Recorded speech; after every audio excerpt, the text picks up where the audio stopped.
आसंता 20 तारीख जून 20 तारीख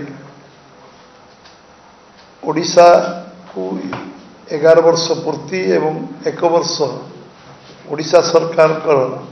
पूरा हबार अवसर रे भुवनेश्वर आसुचंती एवं भुवनेश्वर रे तांकु भारतीय जनता पार्टी तरफ व्यापक स्वागत संवर्धन कार्यक्रम रही जे आज भारतवर्षर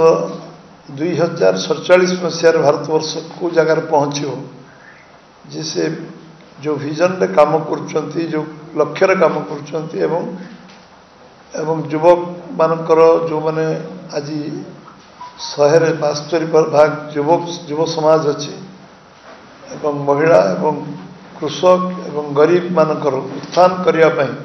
जो लक्ष्य नहीं भारतवर्ष सरकार निरंतर निरविच्छिन्न भाव काम करको संकल्प नहीं जो काम आरंभ कर संकल्प ओडिशा रे 1 वर्ष पूर्ति रे ओडिशा सामग्री विकास ओडिशा सरकार जेभली भाव में ओडिशा को निरंतर आसीबा निर्वाचन पूर्व संबलपुर रे गुड़ाए योजनार शिलान्यास उद्घाटन एवं चंडीखोल रे पुणी शिलान्यास उद्घाटन करिबा निर्वाचन पर एटा 6ष्ठ थर पे से आसुचंती वर्ष पूर्ति रे 6ष्ठ थर पे आसुचंती एवं प्रथम थर पे ऑपरेशन सिंदूर पर ओडिशा को से आसुचंती आज भारतवर्षर मर्यादा भारतवर्षर आज जो आम समस्तंकर आत्मविश्वास बढ़ी एवं आम देशर जातीयतावाद राष्ट्रीयता राष्ट्रभक्ति देशभक्ति 140 कोटी लोकंकर जो मन रे जो भावना थिला जो जो कारण जो अभावनीय परिस्थिति है पहलग्राम रे तार मुँह तोड़ जवाब एवं उपयुक्त जवाब देते यशस्वी प्रधानमंत्री नरेंद्र भाई मोदी आमर सेनाबाहिनी ऑपरेशन सिंदूर पर ओडिशा को आसुथुवारु आमे एठी विविध बहु कार्यक्रम एठी आमे तांका रखीचु एवं कार्यक्रम एथिपाई रखाई भारतवर्ष को अर्थनीति क्षेत्र में 3 नंबर जगह पहुँचेवा जो संकल्प से नहीं आज 4th जगह पहुँच भारतवर्ष अर्थनीति रे आज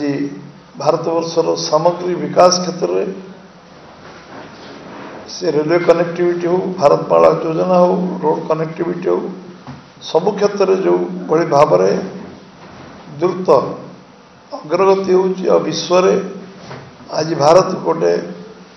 अग्रगण्य राष्ट्र रे परिणत हबार जो प्रक्रिया रे आगू जाऊँचे